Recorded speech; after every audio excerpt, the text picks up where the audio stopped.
reflection of ascension throughout worlds, like how you had Shekinah expand your collective and integrate your collective. Yes. Does that reflection and does that pivot point, how does that take forms in multiple worlds? And how would that take form in our world that's maybe slightly different from your world? Well, it has taken form in your world, and the way that it was different is that it has expanded over time through multiple teachers rather than simply one particular historical event. So the idea of Shekinah in our world can be expressed on your world as the idea we have discussed many times of what you archetypally refer to as either Christ consciousness or Buddha nature or Krishna spirit or many other ideas of master teachers in different cultures on your planet spread out over time, all delivering similar messages that have a cumulative effect, leading you to this point of transition now, where you bring that information with you and you make it work for you in an accelerated way. For us, it simply only needed to happen in one particular moment. For you, it stretched out over time. Understood. So it's just time for us to get along with it. Yes. Excellent. My next question is going through this chrysalis time when people are experiencing such resistance and heaviness right now with maybe the shadow of physical reality during this time. What is, and I like how you were talking about many of the biblical references during this time of forgiveness in the Lord's Prayer. Yes. And the idea of it's hard for quote unquote, I know this is a metaphor and not exact, but for a rich man to get into heaven is challenging, but that just denotes to fear-based systems and greed. Yes, it's only talking about the idea of negative versions of attachment. It's not talking about whether you actually have physical wealth. Yes. It's talking about the accoutrements that often go with it that are fear-based. Yes. And so that's why we bring up the idea of the eye of the needle. Yes. So during this time of this ascension process, it really seems to be, while people are going through a lot of financial hardship, it's about staying present with your energy and doing what you can do in your excitement, regardless of what happens. So it's the circumstances don't matter, is showing us more and more extreme ability and options to exercise this truth for us. Yes, as long as you stay aligned with your integrity in terms of the actions that you take, and strip away the idea of the fear-based beliefs, then you will streamline yourself to make it more feasible, more probable for you to go through the narrow passage of the eye of the needle and come out the other side in a more accelerated way and in a closer version to your true self. Excellent. And through all the teachings of all the esoteric wisdoms of the mystery schools of all ages, all the practices from the very beginning, maybe from the teachings of the sages and the extraterrestrials, all have been leading us to awaken our dormant genetic material. Yes.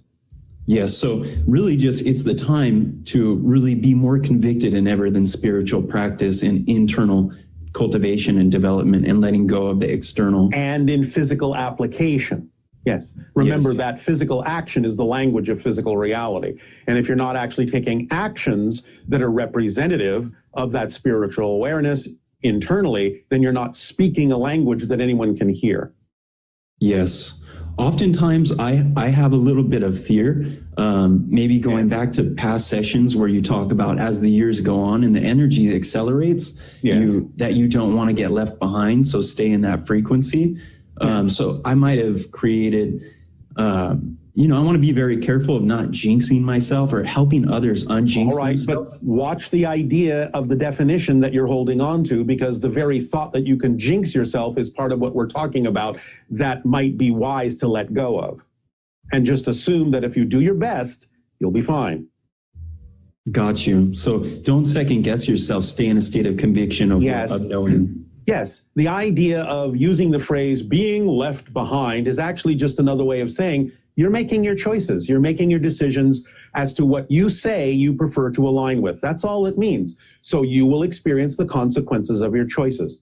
That's all it means. So if you make choices that are more in alignment with who you really prefer to be, then it's not about framing it or phrasing it in the manner of being left behind. You will be in the reality that you chose to be in. And if it's the best you can do in terms of the choices you make, you'll be fine. Excellent. I love that. And with the release of the Pentagon releasing UFO footage for the first time, has that brought your ship a little closer, perhaps? Tiny bit. Just a little bit? Because it's just the beginning. It's just the beginning. Because there's been an increase in UFO activity, has there not? No, there has been an increase of your awareness of the activity that's going on all the time, and that's a big difference. Excellent. And through all these changes, yes, as the stock market, like personally, I've been playing the stock market gains and losing, and I'm using this experience to neutralize and accept my decisions and not getting hard on myself. All right. Using this as a valid exploration of self-mastery to keep. You can certainly do that, but again, please do remember not to ignore all other forms of abundance. Yes, absolutely, which is the most important. And I see maybe that's a big issue with people that play the stock market is focusing too much on the financials when there's so much more beauty to it. Because your stocks can rise with synchronicity. Your stocks can rise with being given gifts. Your stocks can rise with your imagination. Your stocks can rise in your ability to trade for what you need. Stocks can rise in all these forms and other forms of abundance. There is not only one stock market. Wow, I love that. Going back to the idea of remembering your value and investing in yourself during these Absolutely. And that comes with what? Appreciation. Yes. It's not an accident that you use these same terms for the idea of your financial reality. Appreciation, valuation, so on and so forth. These are things you need to give yourself so that your stocks will rise. Excellent. Bashar, I had a powerful dream the other night of an anaconda. Yes. And it was very powerful because this anaconda was very calm and peaceful. And a bunch of little kittens were running around as well. And we all had a wonderful time enjoying each other's company. Can you speak a little bit more about the anaconda and the representation of the symbology in the dream? The archetypal symbology has to do with connecting to ancient wisdom and the idea of unfolding some of the dormant DNA structures. Wonderful. So it is not an accident that your caduceus is two intertwined snakes, which is the idea of the genetic markers of DNA. Yes, which is a symbol that I feel is really misunderstood this day and age, as it's a symbol of, on most hospitals, but a lot of people have forgotten and don't even know any clue about the ancient meanings and the history of where this comes from. Yes. Yeah, so maybe that's a big education for us to take place, to educate the lineage of where these things come from, of those great teachers, probably from, Tote himself. Is that right? Yes. Yeah. And others as well. So in the idea that caduceus, as far as pinnacle health and evolution of DNA and genetic material, this is all coming back to the idea of the internal state of consciousness, and vibration is the first thing to consider as far as health. Yes. And it will open up more of the markers within your genetic makeup that will allow you to extend your senses into other dimensional realms, hence the kitten.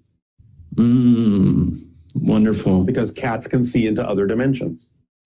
So even the kitten has a representation. Maybe all the different animals have a representation of what can be had in the expansion of our senses. And we just actually dealt with that particular question with another person. Cool. So this goes back to the idea of the cryptic and merging with nature and connecting greater with nature. It goes forward to that, yes. Beautiful, beautiful. And the last question I have, as far as the world is going and finances, that which world? The one you're in, or the one you're simply observing that is simply vibrationally incompatible with what you prefer, that you can see but are not part of? Which world? I guess the world that I'm seeing that's slowly coming, that a lot of people might have negative belief systems about, as far as the IMF making a world currency. But again, You navigate yourself with your actions in following the formula and following your passion. You navigate yourself through the parallel reality timelines that are representative more and more of the world you prefer. Remember, again, you don't change the world you're on. You change yourself and you shift to another version of Earth that coexists simultaneously with the one you used to be on. That one continues in its own way. And again, just because you might be able to observe portions of it, you're looking through a glass wall that separates that reality from the one that you are choosing to live in. So even though you can see it, it doesn't have the ability to get through the wall to affect you unless you choose to be affected and shift yourself and tunnel yourself through that wall to the other reality. So learn from what you're seeing as a way of contrasting what you do and don't prefer, and know that you are, through your actions and your vibrational choices, in the reality you prefer, regardless of what you see around you happening in other realities you don't live in. Wonderful. Taking full ownership of your vibration and your conviction and confidence. Because just because you can observe a reality you don't prefer doesn't mean you're part of it, if you remain neutral in your observation. Excellent. So playing with the stock market, I have to be very careful that I don't fall into that collective traditional Wall Street energy. It's not about being careful, because again, that implies that you might accidentally slip instead of just continue to make conscious choices about what you prefer. Excellent, Bashar. Watch your definitions. Thank you so much. That helps me extremely much, and I'm always extremely grateful to interact with you and love you very much. Thank you. Then we extremely and unconditionally love you as well. Excellent. Thank you. Thank you. Can you please give a status report on the precursors? How many are currently on the planet? What is the age range? Are there certain countries with a higher prevalence than other countries? And then, as a side question to that, can you tell me a bit more about my own precursor nature? Because it was revealed to me about a year ago in a channeling that I am one of the precursors. And so can you please give me some advice on how I can be of most usage with that type of incarnation I have chosen in this life? I feel the mission is going well. I feel I am working towards getting humans used to more of an ET vibration. So I would hear if you have any suggestions for how I can do my purpose. So maybe some more specific practical advices. Thank you so much. Love you. The question has to do with the concept of precursors, and as a caveat to begin with, regardless of what else might be asked, it is important for all to understand that precursors are not born on your planet. None of the humans that are born on your planet are, by definition, precursors. Precursors are those hybrids born off planet that may come to your planet to take readings, to help acclimate the hybrids that will eventually come to live among you permanently. But no human should consider themselves a precursor in the definition we're using. Yes, there are many humans that understand that they are helping to prepare the way, but that's not our definition of a precursor. So you can call yourselves helpers or preparers, but precursors we're using as a specific definition for beings born off the planet that are hybrids that may pass among you and take readings as to whether or not you're ready or how ready you are for receiving the idea of the hybrids that will eventually come to live among you permanently. So anything else you wish to ask about precursors, understand that those are the beings you're asking about. And if you were born on Earth, you're not a precursor, you're just a helper and a preparer, which is no small feat. We don't mean to diminish it, but we're using precursor in a very specific definition. The precursors are still among you from off-world, gauging, walking among you now and then to determine the energy that exists as to how ready you are to receive, ultimately, in the years to come, the hybrid children that will eventually come to live on Earth permanently among you. So they take their readings by passing by you, and now and then they also see if you can sense that they are walking past you, to see exactly how sensitive your senses are to the existence of their energy nearby. Again, the idea is that they range in age from approximately what you would consider to be perhaps an older teenager to something somewhere in what you would perceive to be their 30s or so. In general, they are in almost every country on your planet. At present, there are between, this will fluctuate now and then because they are coming and going off your planet. But in general, you'll find that there's between 137 and about 144,000 of them on your planet at any given moment. Hey, Bashar. Good day. Okay. Can you speak about the time-space fifth density body being used while the space-time fifth density body remains in fifth density, and how the bombardment of the particles changing the locational variable relates to that? We're not sure exactly how you're asking this question. Can you repeat it? Ra, the sixth density, speaks about the time-space fifth density body being used while the space-time fifth density body remains in fifth density. Well, you're just talking about the idea of the relationship between the physical body and the physical mind and the higher mind in a non-physical form. That's all you're saying in other terms. So as we have explained, you have a soul which creates the idea of the non-physical higher mind in fifth density, but also has a projection into the idea of third and fourth density of a physical mind and a physical body experience. And so the idea of the higher mind and the physical mind together form the entire person that is having that particular journey. Does that answer the question? So how does the locational variable relate to that?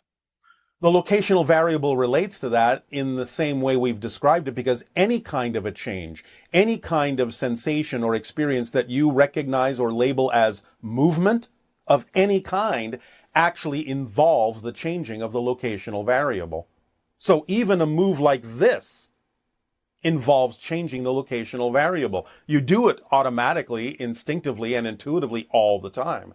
It's just that we're breaking it down for you in a way that can be applied in a broader sense technologically as well, if you wish.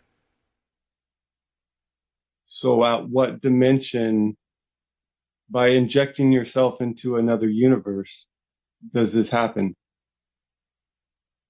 Well, it can still happen in a sequence of fourth density realities, because there are many parallel realities that are also physiological.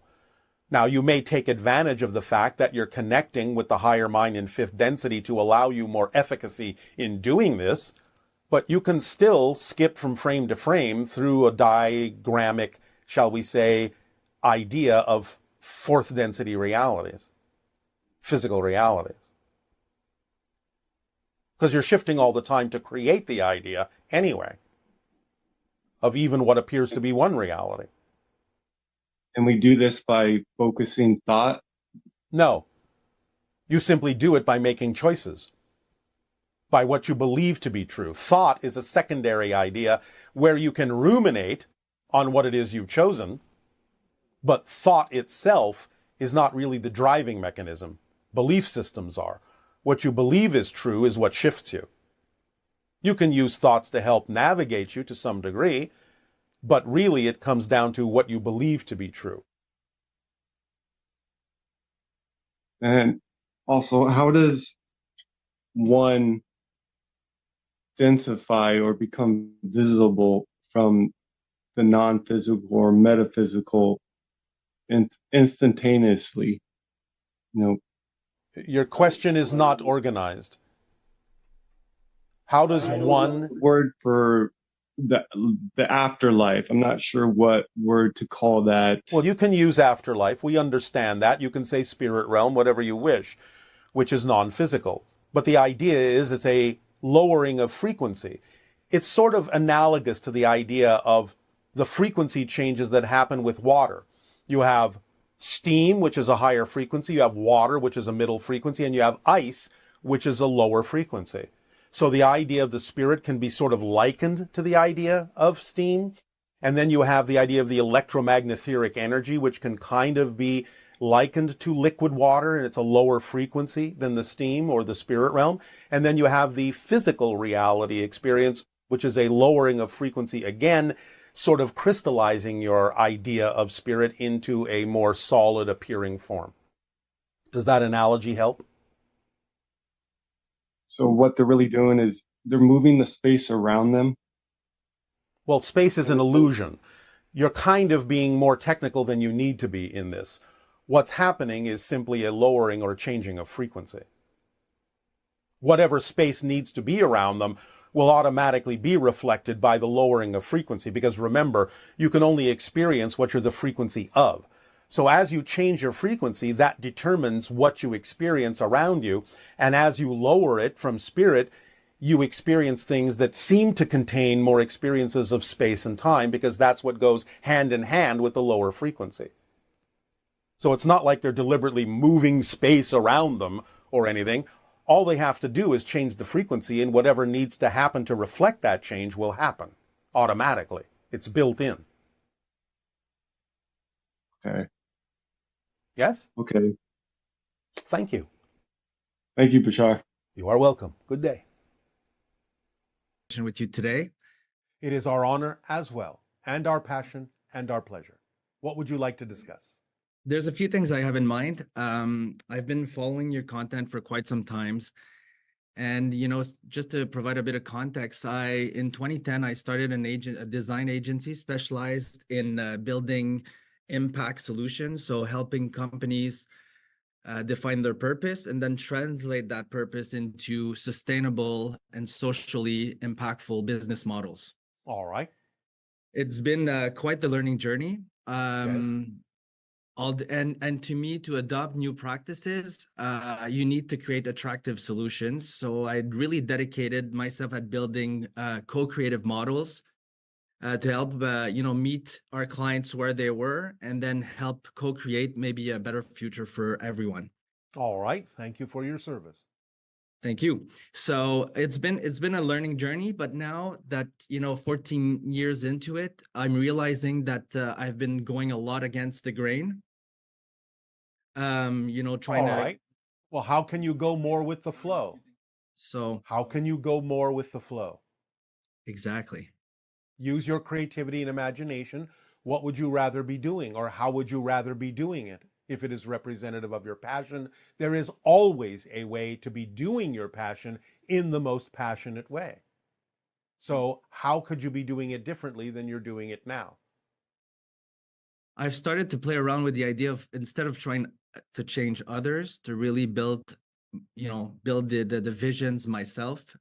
Yes, well, you can't really change others. You can offer them the opportunity to change, but they have to be the ones to make that decision. So if you've been going about it with the idea that you're supposed to be changing them, then dropping that idea would help you flow more, because it's all well and good to share with others what you think might be willing to help them, but what they do with the information is none of your business, because you don't know their path. So the idea is to stop focusing on needing to change them and just simply offer them things that you're excited to offer, because that's who you are, and let them decide whether or not to take those things. Makes a lot of sense. Yes, it does. That's why I said it.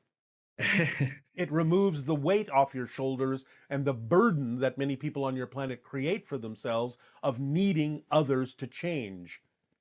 You can't need others to change.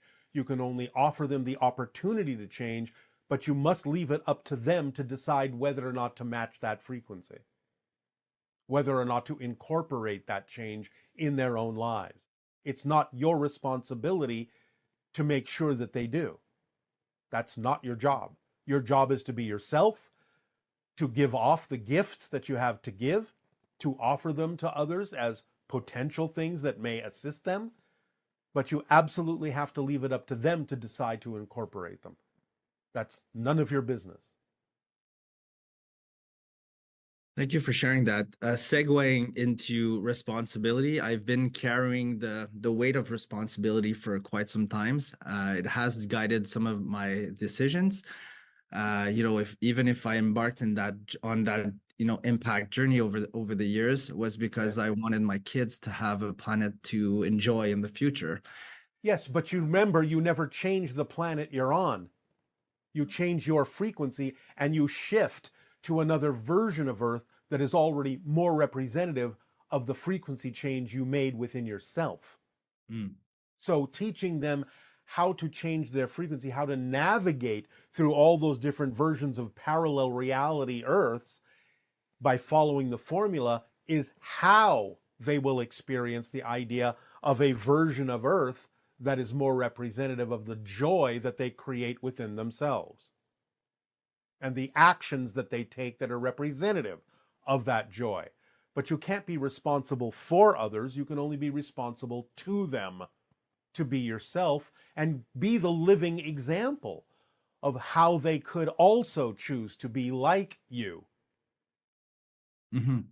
To teach them the consequences of choices in a safe and creative way, so they understand how everything is connected, how everything is synchronicity, and how to move through the different parallel versions of Earth by following the formula, by being self-empowered, by knowing that they can attract anything they need in life to fulfill themselves without having to hurt themselves or anyone else in order to do so, and to not be responsible for others, but to be responsible to them by also being living examples of what other people can also, by seeing their example, choose to incorporate within their own lives as well, but to not need them to do so.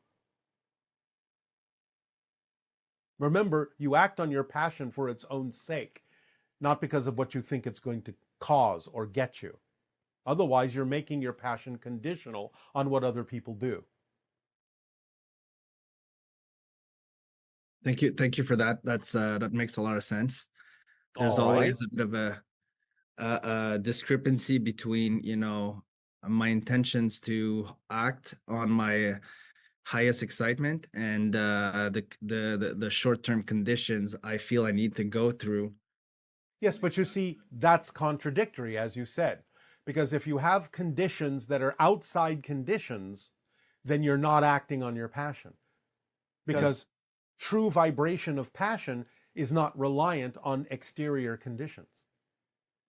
That's why I'm saying you act on your passion for its own sake, because that's who you are, because you have no other choice. Not because of what it's going to get you, not because of how other people are going to react. That's an outside condition. And that dampens the idea of your excitement, of your passion, because now it's not pure. Maybe one last thing, if I may, that it's really connected with that same topic where, I feel responsible to, I jumped into that journey, which was really fulfilling, obviously, but to translate these values to my children. I have 2 kids, and if you'd look at my son, you'd see I'm the greatest parent. If you look at my daughter, you might think otherwise. She comes with a bit of anxiety baggage, and I'm really trying really hard to connect. About what? Anxiety about what? Our focus is really on the perception of others. What is her age? 14. All right. Have you had any talks with her about the idea of why she thinks it's important to gauge herself based on what other people think? I've tried to break that shell, but she's really pushing me back. Why? What does she get out of it? Have you asked her that? I've tried many times, but what I get from that, it's again, my perception is that she's a bit insecure on what other people would think, so she's pushing her parents, especially her dad, away because it makes her look a bit more immature with her group of friends. that's one of the idea that has crossed my mind. But All honestly, right. I don't know. Have you told her that you love her unconditionally no matter what she does? On a daily basis. All right. Then keep doing so and let her go through her process. Okay. Just be there for her when she needs you to be. You don't have to push. You don't have to try and change her. Just understand that she has chosen a path, chosen a journey. She can learn eventually, but you have to let her go through her journey. You have to let her go through her path. Yeah, Just be there that's for been her. the hardest thing. Well, it should be the easiest thing if you truly trust that she is a strong soul. Don't see her as weak. See her as strong. See her as exploring a certain idea. Whether it's positive or negative to you doesn't matter. She's exploring. Just be there for her. Just tell her that. I'm here for you. Whatever it is you decide to do, however it is you decide to be, I'm here for you. And I know you have a strong soul, and I trust that you will go through whatever you're going through in a way that will serve you best. But I'm here for you if you need me. If not, then I'm still here for you, unconditionally. If you can say that, then perhaps she will lighten up. I'll try that. All right. Does that serve you at this time? It does. Thank you so much for this great sharing. It is our passion and our pleasure of finding itself at a higher frequency, or whether it is lowering its frequency and becoming more densified. So it's simply a state somewhere in between, sort of what you might call astral matter or etheric matter. It's kind of all the same thing, again, maybe with not as many elemental components represented in the vibratory frequency overall, but in general, you all have this matter, you all have this substance that is utilized at different frequency levels, whether it be transparent, invisible, or dense like physical matter that is opaque.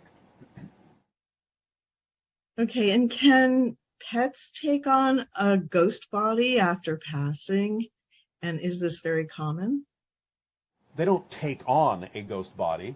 They have the same kind of levels of expression of consciousness that you do. So the idea of quote unquote dropping their physical form or expanding their vibration to become spirit simply lets them go back to their natural state, as do you when you die. So it's not that they take on the body, that is their natural state. They densify themselves just as you do to come into material form that you would recognize as physical matter.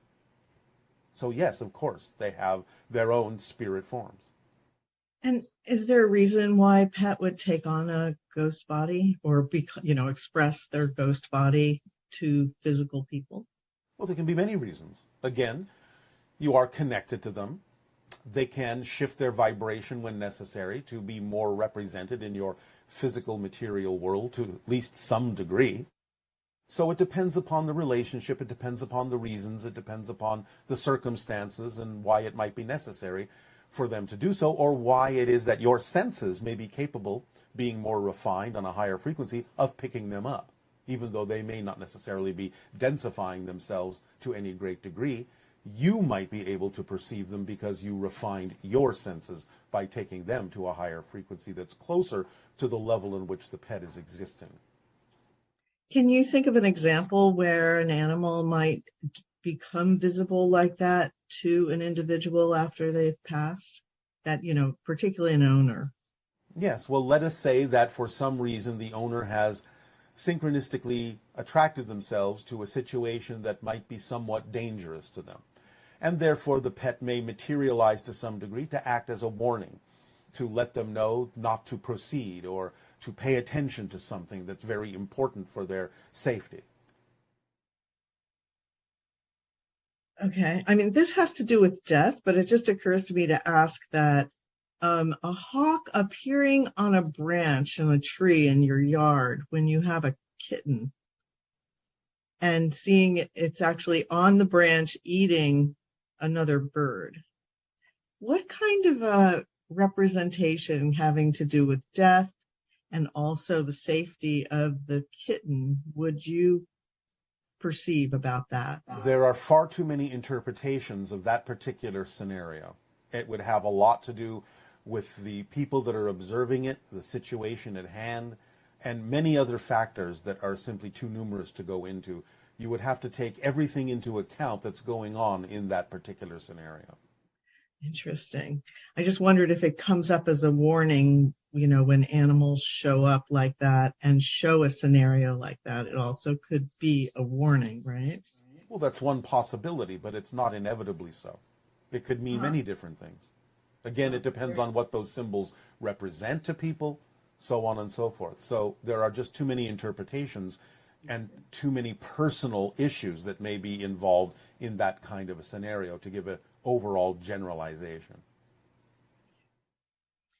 And this person is saying that whenever they see a roadkill or an animal that's passed, they say a quick prayer for them. Thank you for your energy and light. May you rest in peace, knowing you are loved here on earth. I then do the Reiki power symbol and say, and so it is. Does it help the animal? Can they feel it? Could you please revise or add to this blessing so it has more power and love to it? The animal can absolutely feel it and does receive it and will return and reflect the love back. But in a sense, it's more about helping the human by doing those things. They're helping themselves. The idea is that the animal is always connected, always loving, always sending. This ritual, this permission slip that the human is describing, allows the human perhaps more efficacy in receiving the reflection of love and gratitude and appreciation that the animal is always sending. Okay, and this individual is saying, how is it that a non-physical ghost can move physical things or do harm to a physical being?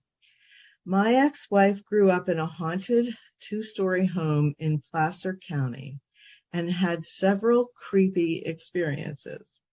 At age 7 or 8, she woke up at night in bed and felt she was being choked. When she got up and looked in the mirror, her throat had finger marks on it. The 1870 piano that came with the house would play middle C in the middle of the night. She also experienced heavy breathing on her face and many other things. There are many things going on here, and again, too many details to go into with regard to that specific series of incidents. However, to answer the basic question, it's as we said before. A spirit in certain circumstances may be capable of densifying itself to the point where it can actually interact with physical matter. Because again, physical matter is just a densification of the same energy that the spirit is made of as well. So the idea is that based on the frequency, if a harmonic chord is struck, if the frequencies harmonize and match to some degree, then it's possible that one can affect the other. But we won't go into all the reasons for those experiences as you've described them, because right now it's way too complex. And there are many things on many different levels happening in the scenario you have just illustrated. How can we get better at interpreting these things? Because, for example, you've done this with many people and you're able to perhaps glean more information than we might be able to. How can we enhance our ability to interpret these situations? Raise your frequency. That's all you need to do. With the raising of the frequency comes more ability to interpret information, and more information that is easy to understand will come to you because it is the information relevant to that frequency level. So again, follow the formula, follow your passion, raise your frequency, go into the channeling state. You will receive what you need and you will understand it more clearly because on that level, things are clearer and more understandable. Yes, that's really good. Thank you. Yes. Many people have experiences where it appears that ghosts are getting stuck on Earth due to unfinished business. And this is how we get haunted houses where paranormal things happen. Is this really what's happening, or is there another explanation? In many cases, yes, that is what is happening to some degree. If spirits have unfinished business, they may hang around. It's not necessarily always that they're stuck, per se. They may be doing this quite intentionally, quite consciously.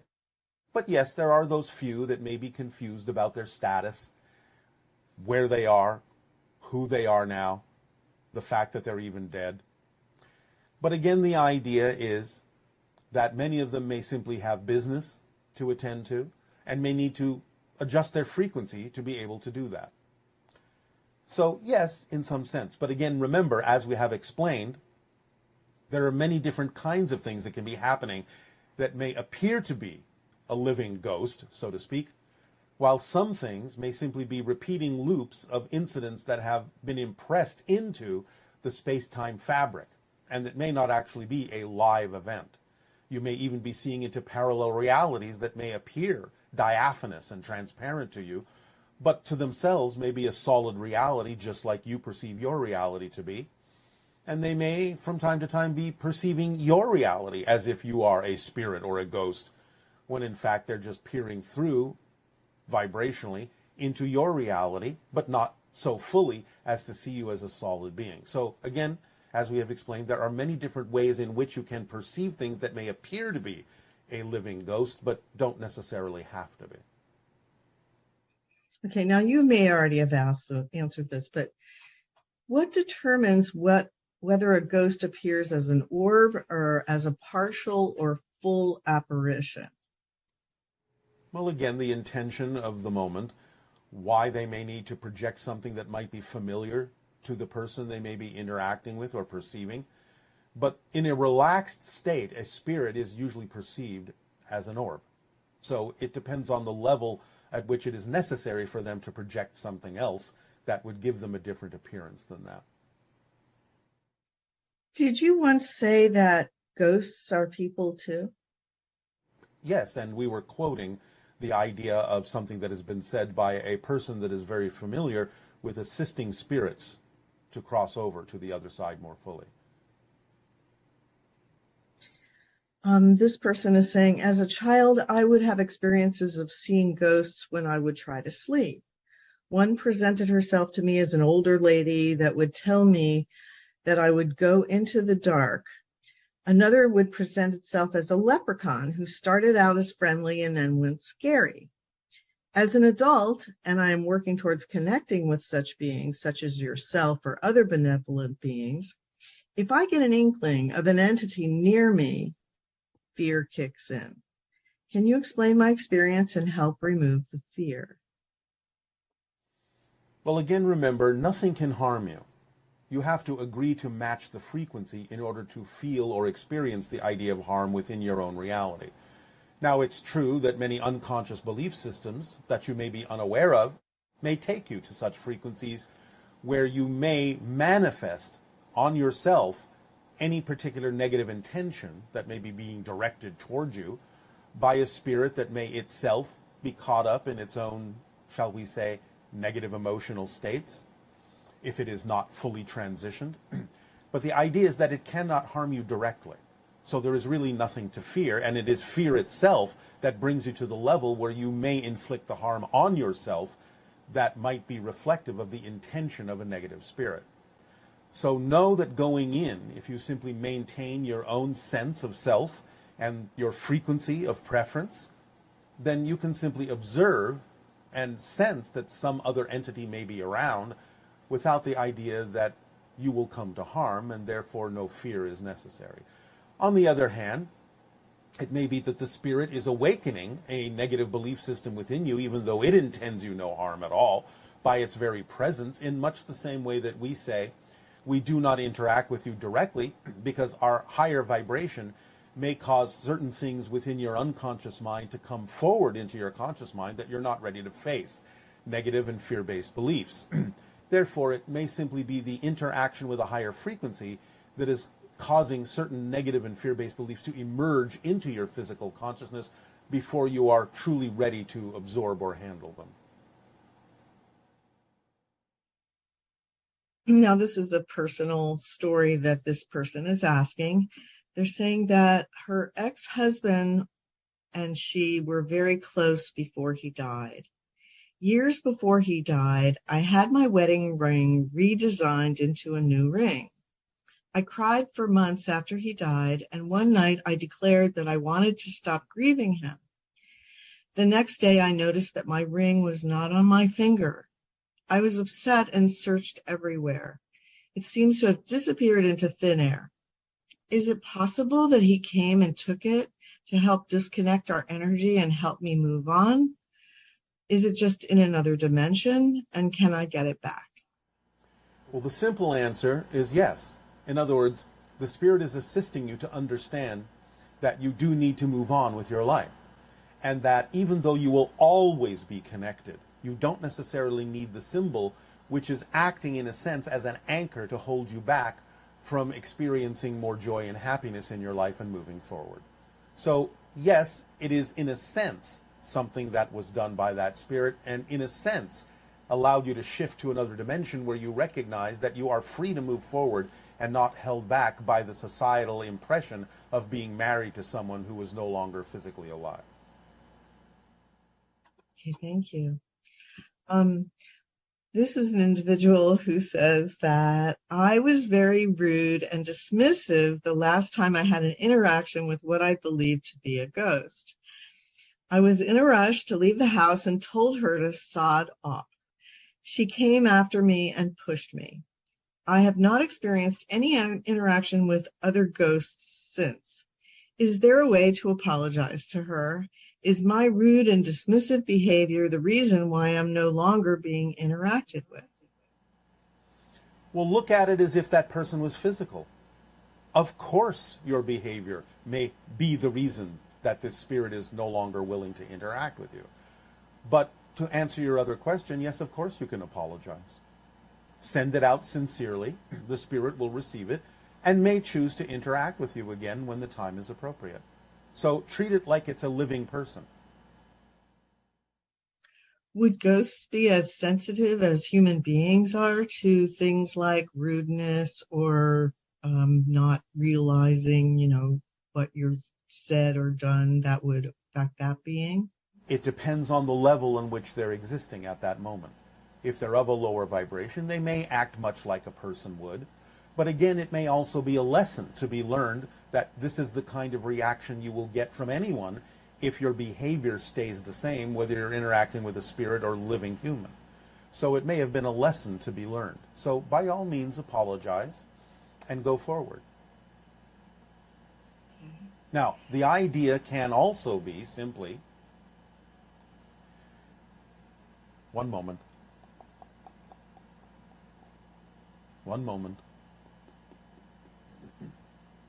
Death. My dad died on the 23rd of July. He fainted suddenly. Then after a few minutes he was conscious. We called the ambulance. The doctors got him in the ambulance, and 5 minutes later he stopped breathing. In the hospital, they couldn't do anything to save him. Why would the soul choose this death and not instant recovery or to remain alive in a parallel reality, for example? I have prayed to God, all the archangels, to you, to my dad's parents, and my prayers didn't help to save his life. Why did the intelligence who creates worlds didn't manage to save his life? We have a camera in our house, and the camera stopped recording the whole day on the 23rd of July. It was nothing. What was the reason for that? 1 minute you are here alive, and in the next hour, suddenly you are gone. Thank you. Unveil. Much love. The important thing here to understand is everyone chooses the timing of their death. It's not about being saved to be alive. you are invalidating the choice of that spirit to leave when he did. So don't invalidate those choices just because you miss that person or because you are going through grief or pain. Do not invalidate their choice. They're doing it for a reason, and you can benefit from that reason if you remain connected to their spirit. The reason that the camera didn't record anything is because exactly it wasn't supposed to. Because the idea is it was a symbol that he chose his life to be over at that point. There was nothing more to record, nothing more to do that you could have done. It's not about the idea of looking to God, goddess, or a larger intelligence to do something about it, because that intelligence is not going to contradict what the individual soul has chosen for the timing of its life experience and when it is done with what it is it came to do. So you have to start seeing all these things as the absolute valid choice that the spirit and soul made. You're taking away its choice to have a free will to determine what is correct for it by assuming that something went wrong. So understand that you both chose this, you both did it by agreement. It is for you now to stretch yourself into spirit, to open yourself up that you still have a connection to him, and that will stretch you to expand your consciousness and expand yourself to include the idea of the spirit realm in your physical life by knowing that he's still part of your family. You are not alone. He is there for you when you need him. But the idea is you can't invalidate his choices any more than you would want him to invalidate yours. To Bashar. And to you as well. Good day. Good day. It's an honor and a pleasure as always. I wanted to open up by asking, what is home? Well, you have many sayings about that on your planet. Home is where the heart is. Home is wherever you are. Home is where you feel at home.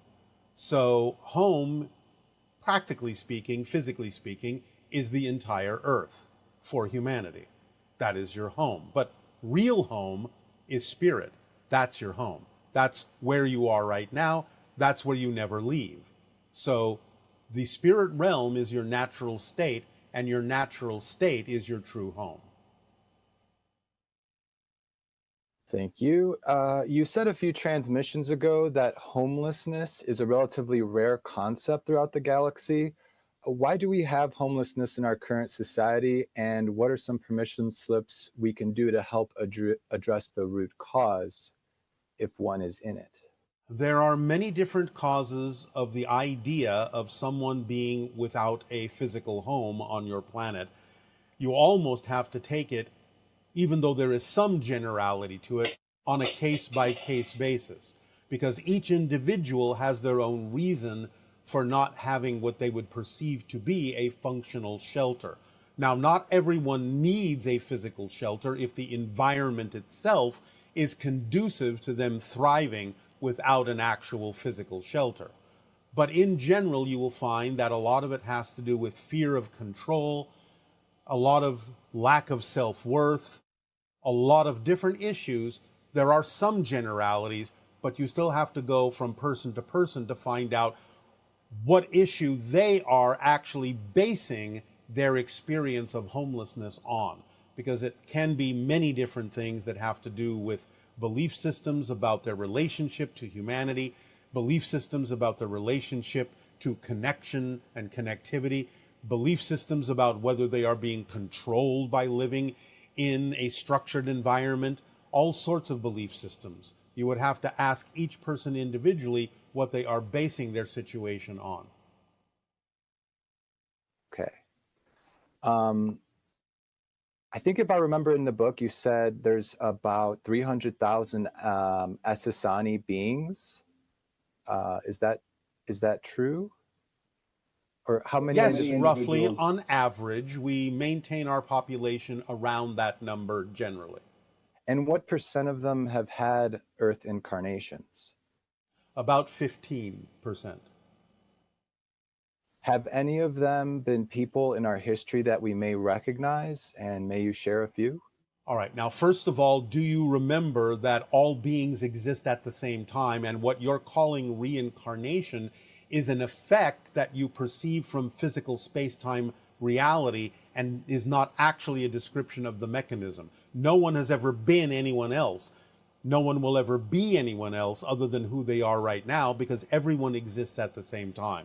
So when you talk about the idea of incarnations, you're talking about the idea of beings making an energetic and informational connection to other beings that coexist in parallel timelines at exactly the same overall time that you exist. Do you understand this concept?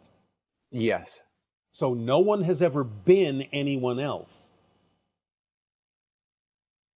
So many beings in our world may connect energetically to a lot of beings in your world and other worlds as well that you know historically, but we are just clarifying no one has ever been, actually physically been, a historical being in your reality. Okay. What do you do in your ship above Bell Rock? Are you always there?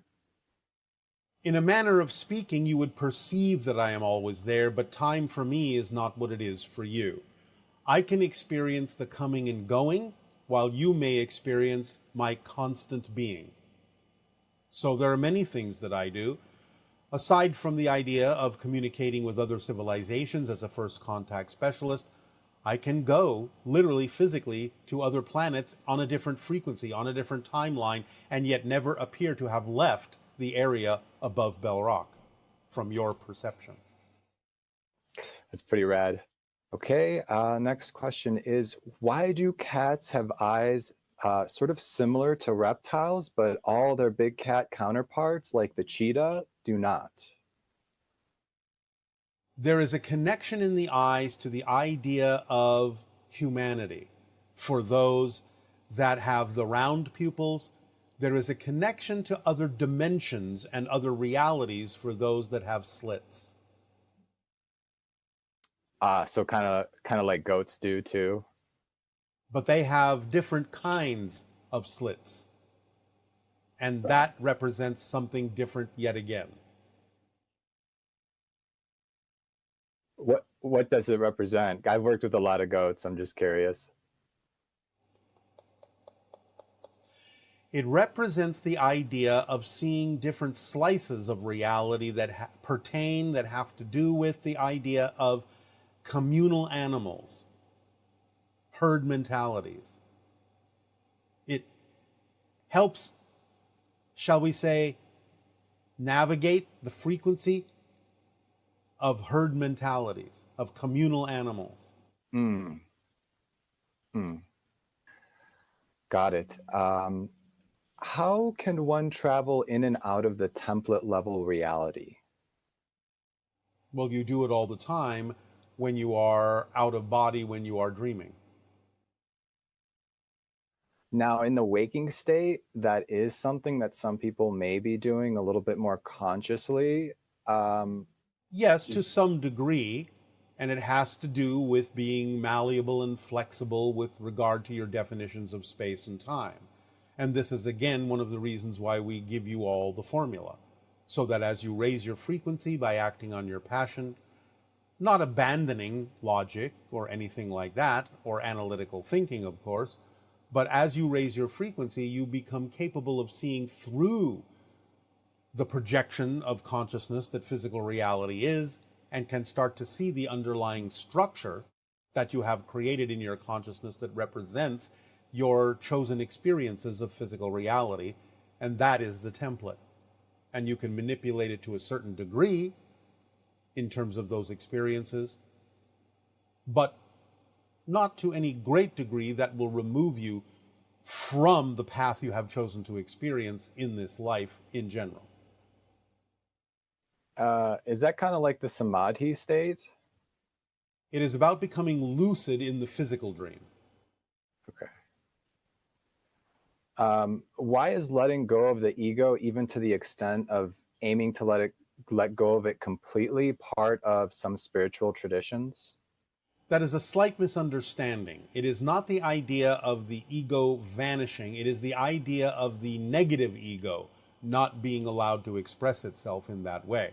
You need ego because ego is synonymous with simply the idea of the physical mind, and that device is used to perceive the concept of physical reality.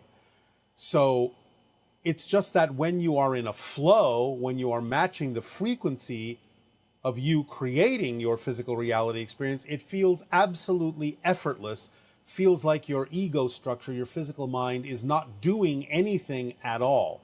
And that's what feels like it's not there, even though it is, because it's still allowing you to perceive the physical reality that you are creating, which is fundamentally the ego's only function, just to perceive physical reality.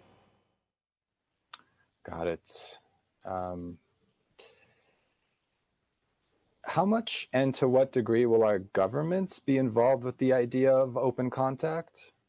To some degree, but not as much as they think.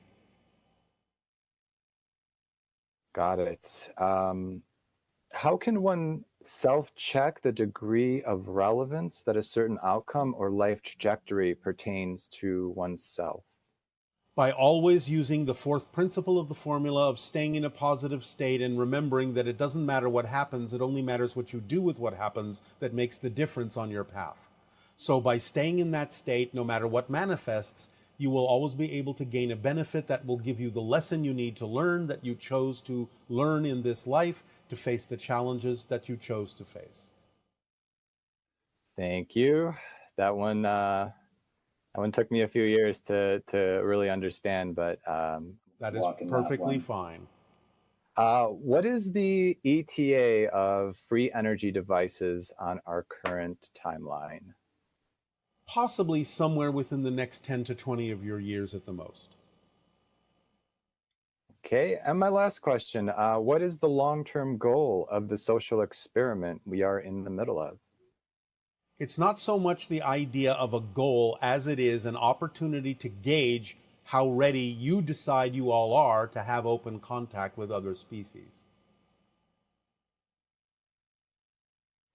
Okay, well, with that, greatly appreciate everything you do. I'll catch you at Bell Rock, and Aveo. Aveo. Good day. Higher civilization, yes. As an individual at this particular time, low probability. Okay. So I find my soul expressing itself in this incarnation as a queer, trans, non-binary, gender fluid person. All right. And this year I followed my excitement and started to create monthly events for my queer community in Los Angeles. All right. To connect in nature and to meet in places that weren't bars or places with loud music and not centered around alcohol. So in my events, we really focus on creating a space where we can be free and more natural and not be more natural, less normal, like you've encouraged us to do. We play games, we have cuddle puddles, we are openly talk about sexuality and deep conversations. Yes. You got somebody excited. Yes. So on the surface, it might seem like a social event or speed dating event, but truly my deeper intention has been to always connect ourselves to our higher selves, and it's really a spiritual connection that I have for my intention. Yes, all right.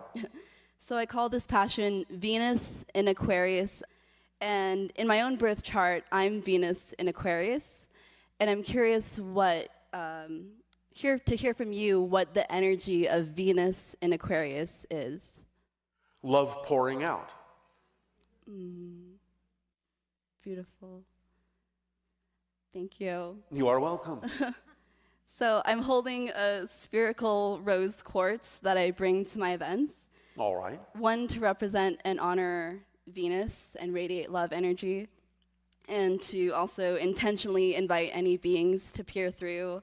Like I know those crystals beside you are ways that beings can peer through, like eyes, right? It can be used that way by those who are vibrationally compatible with that permission slip, yes. Cool. So I've invited you and the Ascension to like come to my events and join us and any beings that want to. So. Many of us have already eavesdropped. Oh! That makes me so excited. Because when I was planning the first event, I was driving on the freeway and a car drove in front of me and the license plate said UFO party. Synchronicity abounds. Yes, so I'm so thrilled to know that you've been there, or you've eavesdropped. Do you not think we know all the things that are going on your planet? Oh, I know you do. All the transformations and changes taking place toward the evolution of humanity. Beautiful. This is what we monitor. And there's been lots of amazing representation of queer identities in our society and media lately, and I've seen the younger generation feel safer to come out of the closet. But at the same time this year, so many anti-trans and anti-LGBT bills have been passed that invalidate and discriminate us and make it hard for us to get healthcare or feel safe. Trans people continue to get murdered for just being themselves, and so many of my own peers feel nervous just to hold our lovers' hands in public. Yes. So yesterday you were mentioning a lot about being in service to others, and this is my way of being in service. So I'm curious, is there anything I can know how to better serve my community? Understand that the events going on reflect the idea that the Spirit is everything and nothing, and can be anything. And it is a reminder to humanity to connect more with Spirit and allow that Spirit to inform the person as to what their journey is, no matter what. Because again, this transformation is important to take place on your planet at this time, to remind people that the Spirit is everything and nothing. Everything and nothing, like... It is no particular gender, and thus can be any gender. Because your spirit is your spirit, and it is all things. Just as all that is all things. So this is a way to allow those who harbor fears, who are afraid to look within, afraid to connect consciously with Source, that is all things, and afraid to be reminded that they can be all things that they need to be. So you are demonstrating as a living example that humans are more than the boxes that you have put yourselves in for a long time. That you are now expressing outside the box, outside the limitations of human mind, of physical mind, that you are connecting more to the idea of the malleability and flexibility that is inherent in spirit. That you are all living a dream, and in that dream anything is possible. And everyone in that dream can be in love.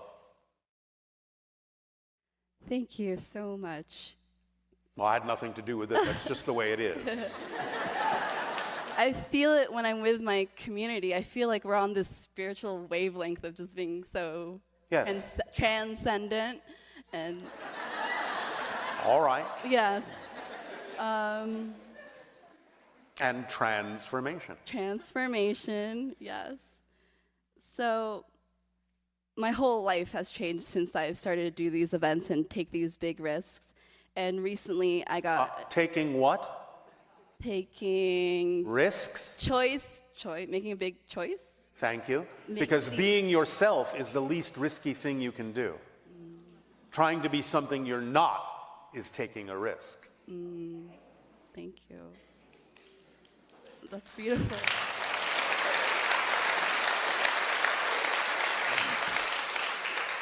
So, being more myself. Yes. I've manifested working at a vegan animal sanctuary. Yes. Where my job is to connect with animals and learn about their stories of how they got rescued from abuse. All right. And I get to talk about and take people on tours of how we can reduce suffering and really be intentional about the things we eat. So I'm curious about how I can connect more telepathically with these animals. You send them imagery.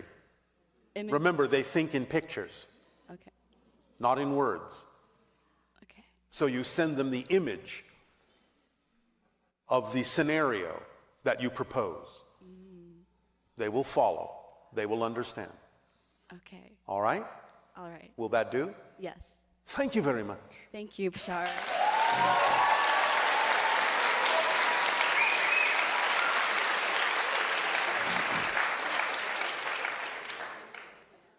Hello. And are you a good day? Day. I don't have a question. I just wanted to say thank you for... Lord Jesus, I knew I was going to cry. God, every time. I just want to say thank you. You are welcome, and we thank you. Okay.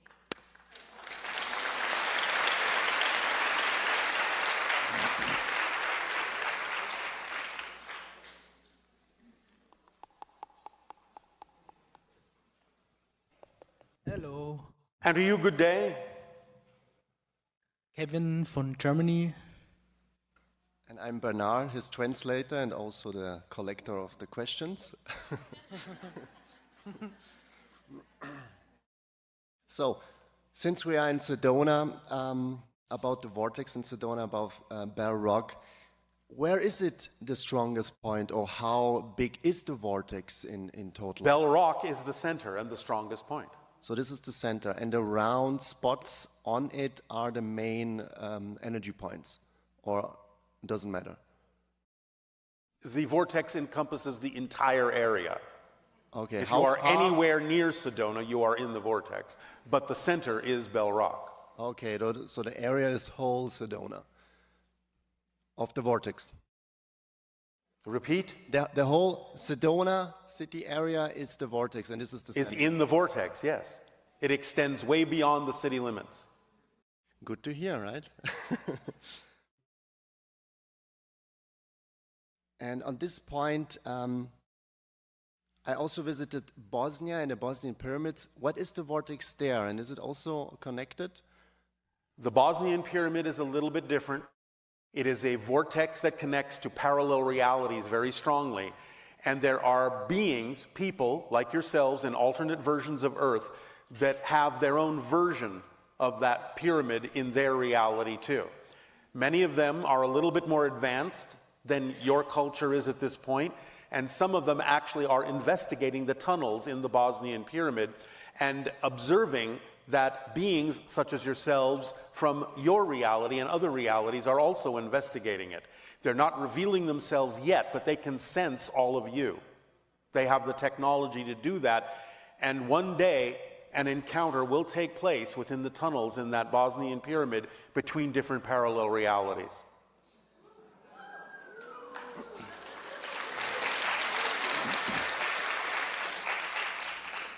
Nice, yeah, I already saw the shapes of the beings, but a two-way encounter, so like two parallel realities will meet each other in the future. Yes. Exciting. Yes. And there are also stone spheres in Bosnia. Can you say a little bit about them, what frequency they do, a purpose, or how can we utilize them now? They represent connections vibrationally to the planets, different star systems. So every stone sphere represents like a star, or? A star system, yes. A planet in a star system, a civilization in a star system. Every single sphere represents like one planet, and then it's like spread around, basically then. Do I understand this right? Repeat. That every stone sphere represents a planet or a star, and it's spread around. Yes, you have vibrational connections, communication connections to different civilizations in different star systems. Yes, and about this Aum, or some says it's Aum with A, or some say it doesn't matter how you spell it. Okay, I just wanted to ask if we maybe can repeat it a few times for us.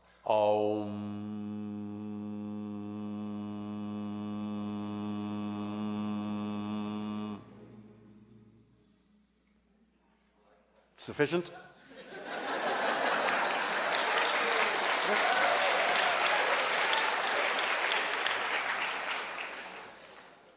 Thank you. And another funny questions. will we have later also kids with the hybrids? Eventually, yes. This is how you become the 6th hybrid race. Very exciting. Yes.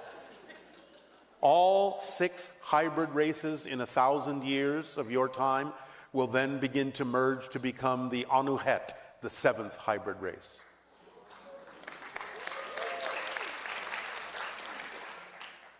And I thought that was your last question.